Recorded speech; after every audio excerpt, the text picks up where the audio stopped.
Hi friends, it's Jason and welcome back. It is my first video of 2025 and what I'm doing today is I want to talk to you about some of my favorite reads from 2024. Now, I would have done this sooner. I know we're getting late into the month of January. I would have done this sooner, but you can kind of hear it in my voice right now. I've been sick for the past couple of weeks and I sounded like there was a strangled goose in my throat there for a little while. So I wanted to wait until I could pronounce things and talk for an extended period of time while I did this. So welcome to those of you watching this on TikTok. Welcome back and welcome to all the new people that discovered my little community here during the shenanigans last Sunday, to the people watching this on my YouTube channel that came over because of those shenanigans. Thank you for watching here as well, and welcome. Don't forget to subscribe, follow, do all the things, hit the bells, you know, hit all the notification things, and so you get to know when I make new videos. So what I'm going to do today is I'm going to go through a few of my favorite reads. I'm not going to go too in-depth into each book. I just wanted to give you an idea of some of the things that I thought I really enjoyed. And the first one is by TJ Klune, who has almost become an instant read for me, Somewhere Beyond the Sea, which is the sequel to House in the Cerulean Sea, which I loved. This was a great little sequel. There's a bit more stakes involved in this book, and if you read the first one, you will definitely enjoy this one. If you haven't read the first one, I definitely recommend it. It's kind of a cozy fantasy.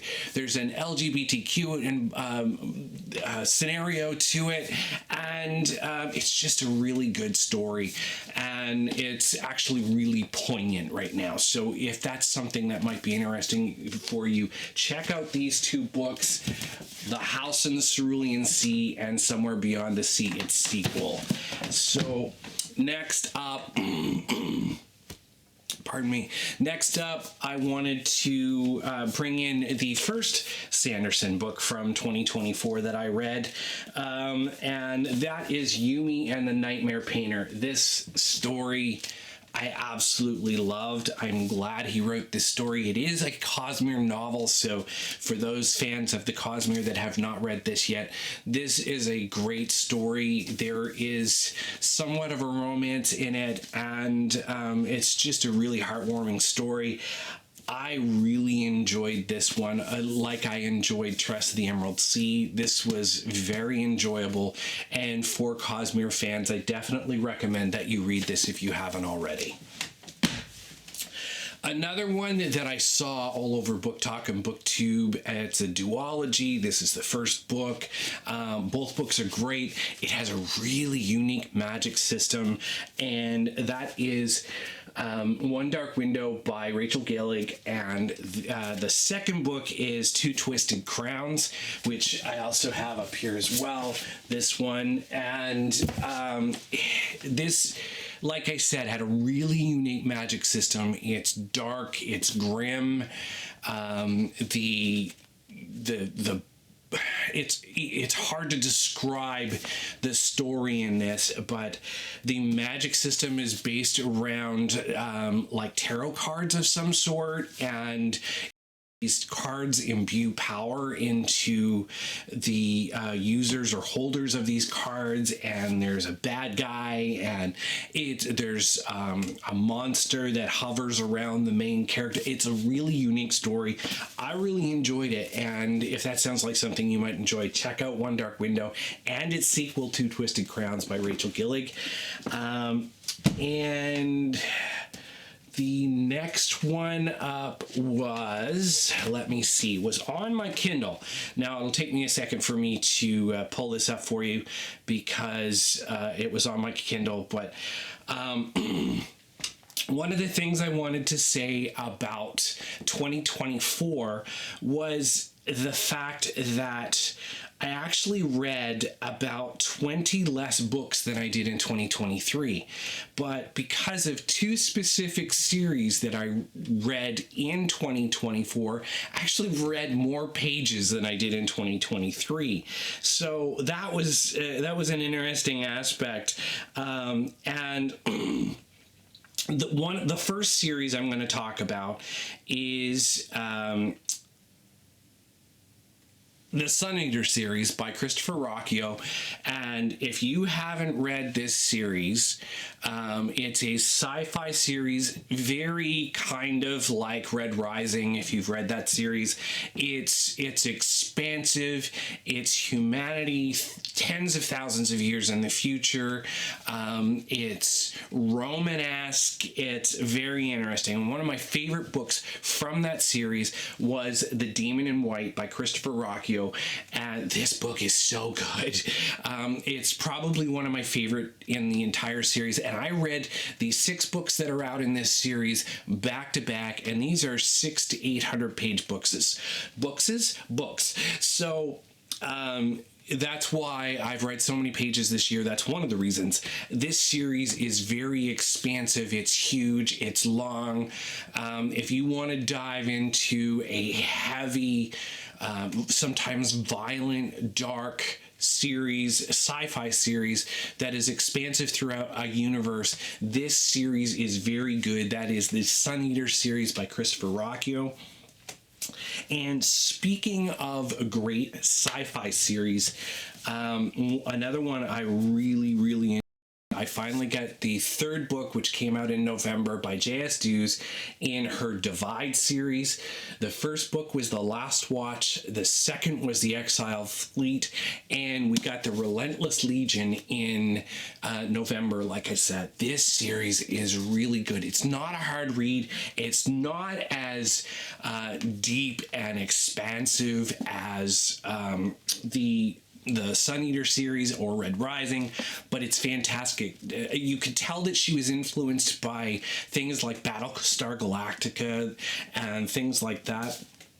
I really enjoyed this series, and the author is a very nice person, and I definitely like promoting her books because this was one of my favorites for the past few years, and I definitely recommend that you check out the Divide series with, like I said, book 1, The Last Watch, the second book is The Exiled Fleet, and this one, The Relentless Legion. I need some liquid. My voice is starting to go. So next up on my list was a book by a new indie author that actually is now traditionally published. This book was so popular that he got picked up by a publisher, and they're doing a few edits to the story and re-releasing the first book. And I know the author has finished a draft of book 2, and this book is so good and very poignant for the time. It's about AI. It is called Artificial Wisdom by Thomas Weaver. This book is so good. I could not put this down. I burned through this book, and I've recommended this book to so many people, and it was definitely probably top 3 or 4 of 2024 for me to read, and it was way up there, and I will continue to recommend this series, and I am very much looking forward to the second book in this series. And it's AI. It's a contest to have one ruler take over the world, and the populace of the world is voting on who should be the grand leader, or whatever they called it in the book, over all the world, who has full control over everything in the entire world.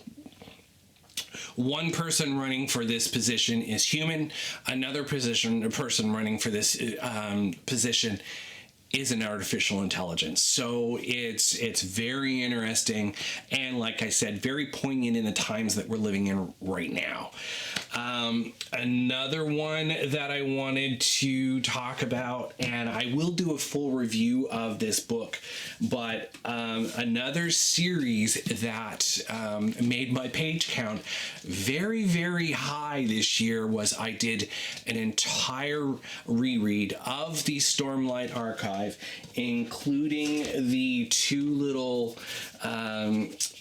novellas that are currently out in that series. This is a 14-year journey in this, because the first Stormlight Archive book, The Way of Kings, came out in 2010, and it is 2024 when book 5 came out. So we're 14 years in, and we're only halfway through this series. And the book I'm talking about, of course, is Wind and Truth. This is a tome. As you can see, this thing is massive. This is a 1,319-page book that took me probably 3 weeks to read. It was the last thing I read in 2024. It's massive. It's quite the undertaking, as is all of the Stormlight Archive, but it was very much worth it. It closed out the first half of this series, which is in 2 sections, 2 5-book sections for those that don't know.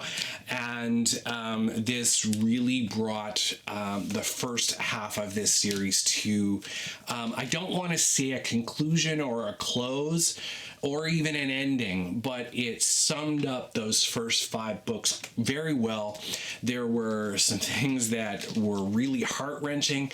Like I said, I've been reading this series for a decade, and some of these characters are very close to my heart when it comes to the reading environment, and some of this was a bit gut-wrenching for me. So if you haven't ever read the Stormlight Archive or any of the Cosmere or any Sanderson, I don't recommend starting with the Stormlight Archive. I usually say start with things like Mistborn or maybe Warbreaker or something along those lines. But the Cosmere is definitely something that fantasy readers should dip their toe into at least. Sanderson is not for everybody, but it's definitely something that I would recommend to people who are getting into more epic fantasy. And probably one of my top 3, if not my top read of 2024, was by an author that I had read before. I read the Licanius trilogy by James Islington, and his latest book, The Will of the Many, was fantastic. I could not put this book down. I even brought it on a trip with me, which I usually don't bring books with me when I go on trips, but I brought this all the way to Nevada with me. This was a fantastic book. I'm hoping that book 2 comes out in 2025, but this is Roman inspired. It is in an academic environment. The main character, though, is not some clueless youth that doesn't know what is going on. The main character of his is actually an intelligent and somewhat trained character, educated, and he's a lot of fun to follow along in this story. Like I said, it's Roman inspired. It has a very, very interesting magic system. And to the publisher, Saga Press, I don't know why you changed the cover for books 1 and the future coming 2, because this cover is fantastic, and I hate it when publishers do that. This is far better than the re-released cover. But this book, if you get the chance, if you haven't read it yet, this book is a fantastic read. If you are a fantasy / sci-fi reader. This book is amazing, and probably, like I said, one of my top 3 reads of 2024. So there you have it. That is some of my favorite books of 2024. Sorry it took me so long to get these out to you, but that's it. And I look forward to many more reviews this year. I've already read, I think, half a dozen books this year, and I'm very excited to review them for you all. And I hope that you come back and check out all these future reads, and I will see you again soon.